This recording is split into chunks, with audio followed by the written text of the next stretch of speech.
ça gratte. Gratte, gratte, gratte, c'est la panique à la maison. D'affreuses bestioles viennent d'être détectées dans les cheveux de Chloé. Maman, ça gratte. J'ai des poux. Chloé a 4 ans et sa maman lui lave pourtant les cheveux très régulièrement. Malgré tout, l'invasion a déjà commencé. Comment l'envahisseur a-t-il procédé? Ce sont des insectaptères, surtout véhiculés par des mouvements d'air, par des contacts entre deux personnes. Vous avez ces deux yeux, les antennes, et juste devant, vous voyez ici un stylet. Et c'est ce stylet qui va pénétrer dans la peau et qui va absorber le sang. Donc ce sont des piqueurs suceurs. Le temps est désormais compté pour Chloé, car les poux femelles peuvent pondre une dizaine d'œufs par jour durant 3 à 4 semaines. Et tout le processus de maturation est extrêmement rapide. Si aucun traitement n'est envisagé au plus vite, ça peut faire des dégâts.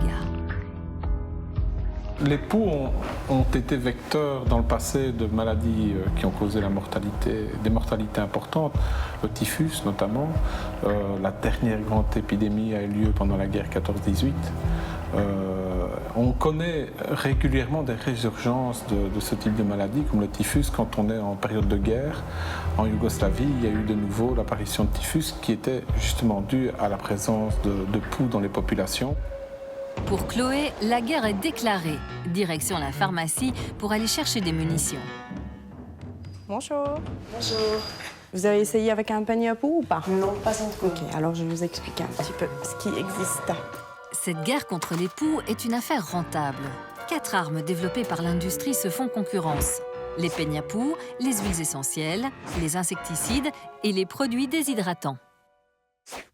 Vous avez les peignes à poux en métal et là, la largeur entre les deux lames sont très très fines. Donc là, on sait plus facilement retirer les lentes, y compris les poux. Évidemment, le plus simple, c'est le peigne. Mais c'est aussi le plus contraignant. Mèche par mèche, il faut une bonne dose de patience pour ne pas abandonner en cours de route. En peignant tous les 4 jours, pendant une quinzaine, on élimine l'infestation en coupant le cycle de vie de ce parasite.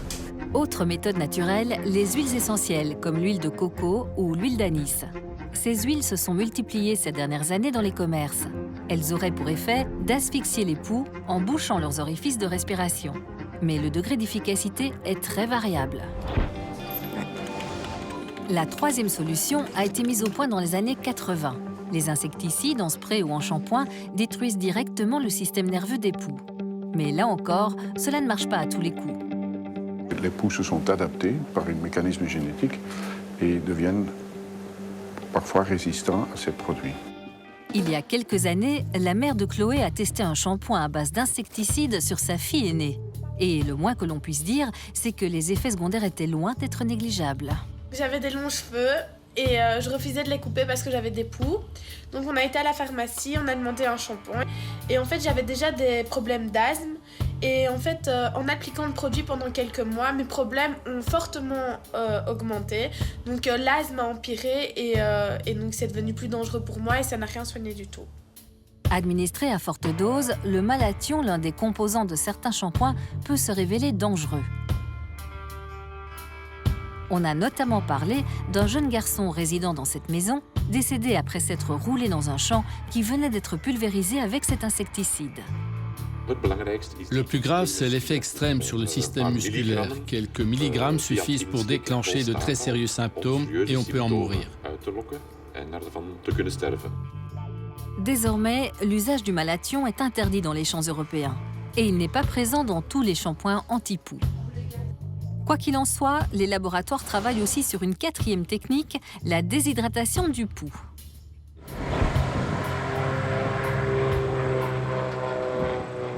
Direction les États-Unis. Nous voici à Greensboro, en Caroline du Nord.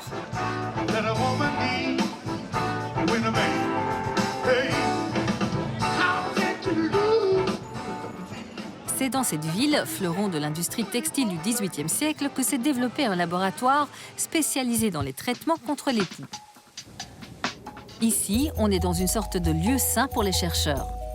C'est un privilège pour nous de pouvoir y pénétrer. Nous avons ici depuis 2001 une équipe d'une quinzaine de chercheurs qui a mis au point une solution anti-poux, sans utiliser les traditionnels insecticides. Ce que nous avons trouvé, c'est ce produit que je vais vous montrer maintenant. Il a l'avantage de ne pas avoir d'odeur. Lorsque nous le plaçons sur les poux et que nous regardons au microscope, nous avons découvert qu'après 10 minutes d'exposition, les poux mouraient.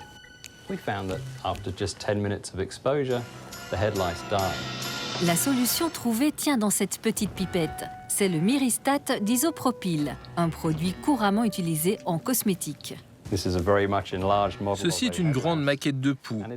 Il est recouvert d'une épaisse carapace. Le produit que nous avons ici, nous le mettons sur le poux et après 10 minutes d'exposition, il va dissoudre la carapace du poux. Le poux va se dessécher. Pour mieux comprendre ce phénomène, approchons-nous du joli minois de nos amis les poux. Pour démontrer l'efficacité de son produit, le chercheur va le pulvériser sur une coupelle où il a placé des poux. En quelques minutes, les carapaces sont effectivement dissoutes. Sans protection, les poux s'asphyxient et meurent. Dans beaucoup de pays en Europe, y compris en Belgique, nous constatons que les poux ont développé de nombreuses résistances aux insecticides. Avec ce produit, nous n'aurons pas de résistance car il agit mécaniquement en dissolvant la carapace de l'insecte, ce qui l'empêche de développer toute résistance. Quant aux effets secondaires, ils semblent limités à d'éventuelles irritations de la peau peu fréquentes. Enfin, pour Chloé, ce sera finalement le bon vieux peigne qui aura eu raison de ses poux, même si ça n'a pas forcément été un moment de plaisir inoubliable. J'aime pas les poux.